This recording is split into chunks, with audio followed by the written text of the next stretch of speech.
5 जुलाई 2017 की एक खामोश सुबह बैंकॉक के एक आलीशान विला में एक नौजवान अपने लैपटॉप के सामने बैठा है।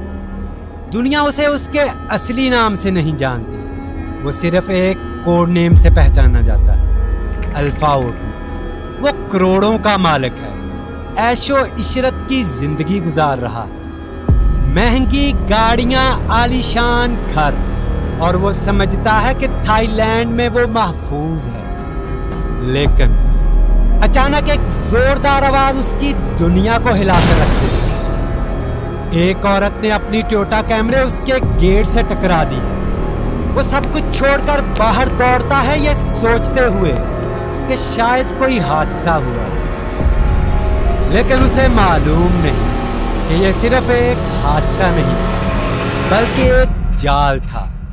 गाड़ी चलाने वाली वो औरत दरअसल थाई रॉयल पुलिस की एक एजेंट है और आसपास छुपे हैं FBI, DEA और 7 मुख्तलिफ ममालिक के खुफिया एहलकार, जो कई महीनों से इसी लम्हे के इंतजार में थे। एक गलती, एक लम्हा, और वो शख्स जिसने डार्क वेब पर हुकूमत की अब खुद शिकार बनने वाला है। क्या आज खत्म हो जाएगी अल्फा बे की बादशाहत? क्या पकड़ा जाएगा डार्क वेब का बादशाह? बस यहीं से वो खेल शुरू होता है जिसने इंटरनेट की तारीख में सबसे बड़े अंडरवर्ल्ड मार्केट पैलेस को हमेशा के लिए बंद कर दिया।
सिर्फ 2.5 साल में 1 लाख से ज्यादा खरीदारों ने यहां से मनशियात खरीदी। मगर आखिरकार कानून हरकत में आया और साइट के बानी को गिरफ्तार कर लिया गया। अदालत ने फैसला सुनाया उम्र कैद का, और दुनिया को पैगाम दिया गया कि कानून से बचना आसान नहीं। मगर ये कारोबार इतना नफा बख्श था कि रोकने से ना रुका। सिल्क रोड के बंद होते ही नई साइट्स तूफान की तरह आने लगी, हर एक टॉप पोजीशन के लिए लड़ रही थी। सिल्क रोड 2 सिर्फ 35 दिन बाद लॉन्च हुआ, मगर यह सिर्फ 1 साल भी न चल सका। फिर आई एवोल्यूशन, एक नई और बड़ी मार्केट। यहाँ चीजें खरीदने के लिए बिटकॉइन को पहले एक खास अकाउंट में जमा कराना होता, जैसे डार्क वेब का अपना जाती बैंक। ये अकाउंट बज़ाहिर एक सिंपल वॉलेट था, मगर असल में ये डार्क वेब का खुफिया बैंक था, जहां खरीदार का बिटकॉइन तब तक रुका रहता जब तक चीज मंजिल तक न पहुंच जाए। जैसे ही सामान खरीदार को मिलता, बेचने वाले को अदायगी हो जाती। मगर एक दिन उनके पास जमाशुदा अरबों डॉलर का खजाना लेकर एवोल्यूशन के मालिक खुद ही गायब हो गए। एक मुकम्मल एग्जिट स्कीम। इसी दौरान अगोरा नामी साइट ने सिल्क रोड का हकीकी वारिस होने का दावा किया, मगर 2015 में इसके बानियों ने खुद ही साइट बंद कर दी। कहने लगे कारोबार बहुत हॉट हो चुका है। एग्जिट स्कीम्स, गिरफ्तारियां, हैकर्स के हमले और साइट्स का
हिट एंड रन केसेस और रूसी बैंक अकाउंट्स का डाटा।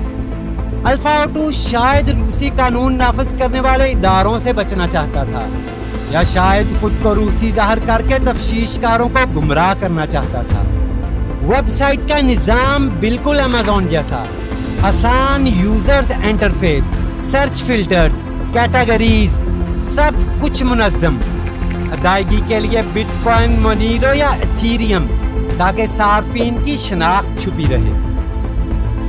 अल्फाबे ने एक खास टम्बलर सिस्टम भी मुतारफ करवाया, जहां मुख्तलिफ लोगों की ट्रांजैक्शंस को आपस में मिलाकर उनकी शनाख्त मुकम्मल तौर पर मिटा दी जाती थी। जब बाकी डार्क वेब मार्केट्स एक एक करके गिर रही थी, अल्फाबे दिन दुगनी रात चुगनी तरक्की कर रहा था। सिर्फ एक साल में 2 लाख से जायद सार्फिन, 40,000 से ज्यादा सेलर्स और रोजाना की बुनियाद पर $5 लाख से जायद की सेल। अल्फा O2 हर लेन देन पर 2 से 4% कमीशन ले रहा था, और इसी कमीशन से वो बन गया मल्टी मिलियनर। दोस्तों, अब ये सिर्फ एक शख्स का काम नहीं रहा था। अल्फाबे के पीछे एक मुकम्मल पेशावर टीम थी। एक नुमाइंदा डी स्नेक, कई मॉडरेटर्स जो खरीदने और बेचने वाले के झगड़े सुलझाते, और एक PR मैनेजर जो ब्रांड को चमकाता। फिर एक दिन अल्फा O2 ने फैसला किया, अब मैं फ्रंट पर नहीं आऊंगा। उसने खुद को मंजर से हटा लिया और नया नाम इख्तियार कर लिया, एडमिन। अब सारा राब्ता सिर्फ डी स्नेक के जरिए होता था। लेकिन दोस्तों, जैसे जैसे अल्फाबे बुलंदियों को छू रहा था, अमरीकी तफ्तीशी इदारों की नजर भी गहरी होती जा रही थी। उनके जहन में सिर्फ एक ही सवाल था, ये अल्फा O2 आखिर है कौन? और यूं शुरू हुई एक ऐसी आलमी सतह की शिकार मुहिम जो सालों तक चलनी थी। दुनिया के कोने कोने में इस बादशाह के नकूश तलाश किए जाने।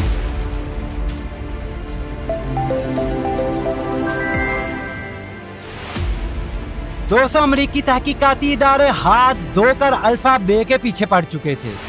उनकी एक ही जुस्तजू थी, आखिर ये खुफिया सर्वर्स कहाँ छुपे हैं?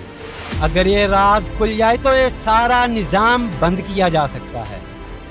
लेकिन ये काम इतना आसान नहीं था, क्योंकि अल्फाबे छुपा था TOR नेटवर्क के अंधेरों में।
रॉबर्ट मिलर अपनी मेज पर बैठा था।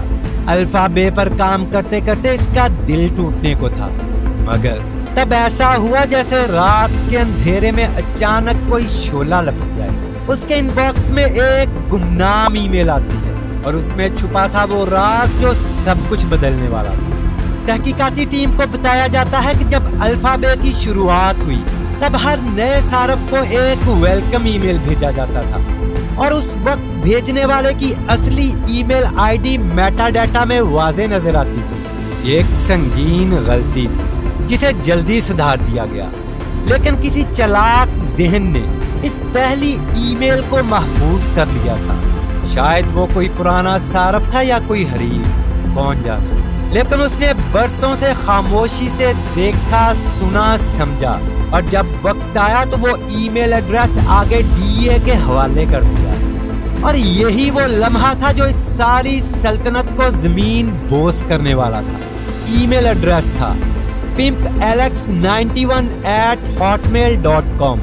अब कहानी तेज हो गई।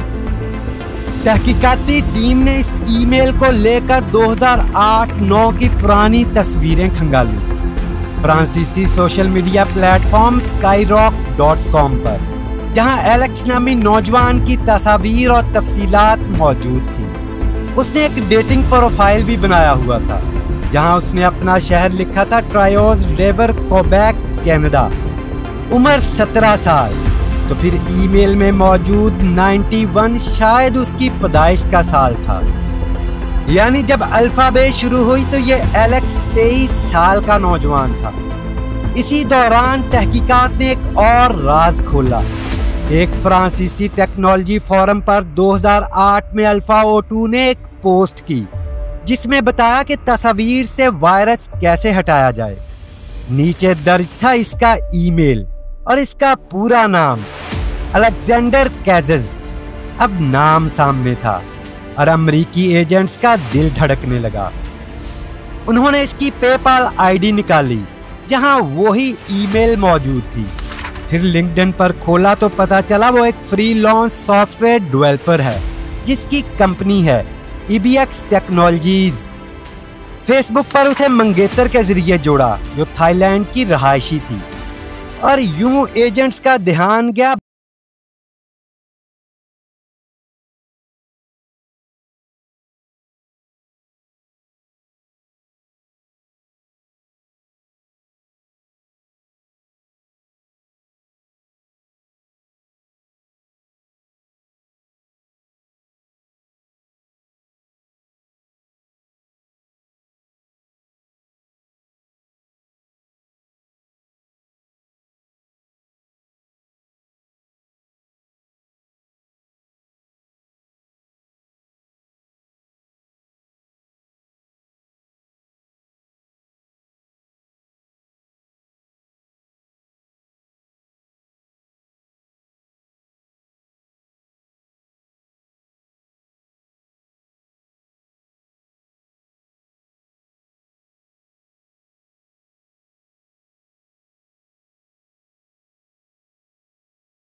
और इसी मामूल के गिर्द एजेंट्स ने उसकी गिरफ्तारी का मंसूबा तैयार किया।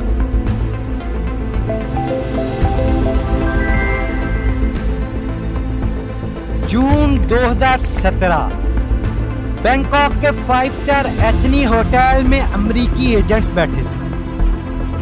अचानक एक पोर्शे पैनोरामा होटल के दाखिली दरवाजे पर आकर रुकती है और बाहर निकलता है अलेक्जेंडर कैजेस।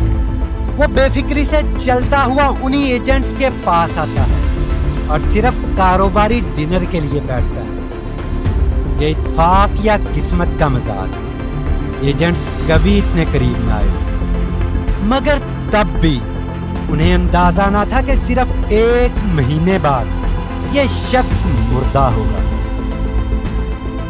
साल 2017 अल्फाबेट दुनिया की सबसे बड़ी डार्क वेब मार्केट बन चुकी थी। यहाँ करोड़ों की मनशियात, हथियार और जाली दस्तावेजात की खरीदो फरोख्त होती थी। लेकिन यूरोप में एक और मार्केट हंसा तेजी से तरक्की कर रही है।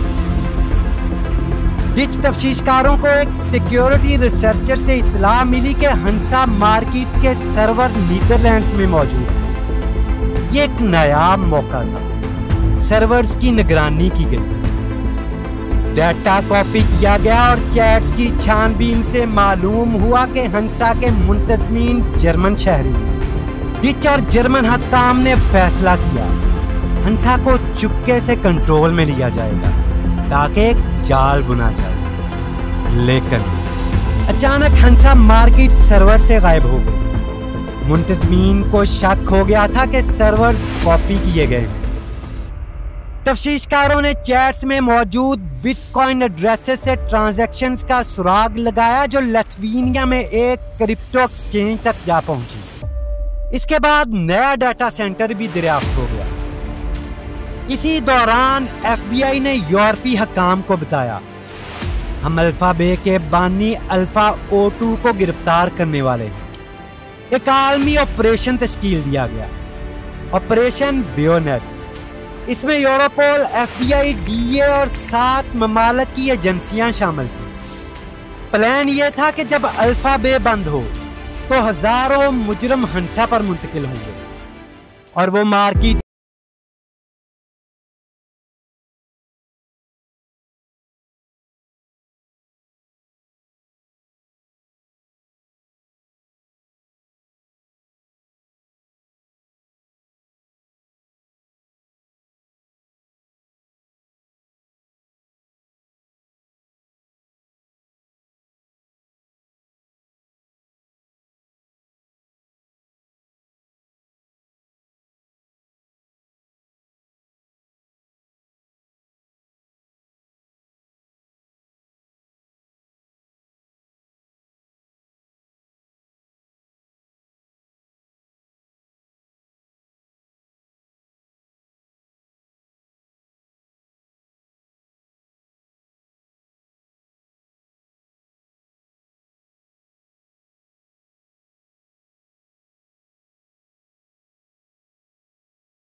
लग्जरी कारें, बंगले, क्रिप्टो करेंसी सब हक्काम के कब्जे में आ जाता है। 12 जुलाई 2017, एक हफ्ते बाद खबर आती है अलेक्जेंडर काजज ने हवालात में खुदकुशी कर दी। डार्क वेब का बादशाह खत्म हो गया। जाल में है हजारों शिकार।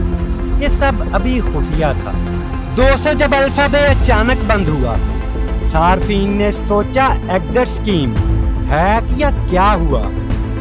नतीजतन हजारों लोग हंसा पर मुंतकिल हो गए और वो मार्केट अब डिच पुलिस के मुकम्मल कंट्रोल में थी। 4 हफ्ते तक हक्काम ने मुजरमों की हर हरकत नोट की। तमाम लेन देन, चैट्स, खरीदो फरोख्त, हर चीज का रिकॉर्ड रखा गया। 20 जुलाई 2017 हंसा मार्केट भी बंद कर दी गई।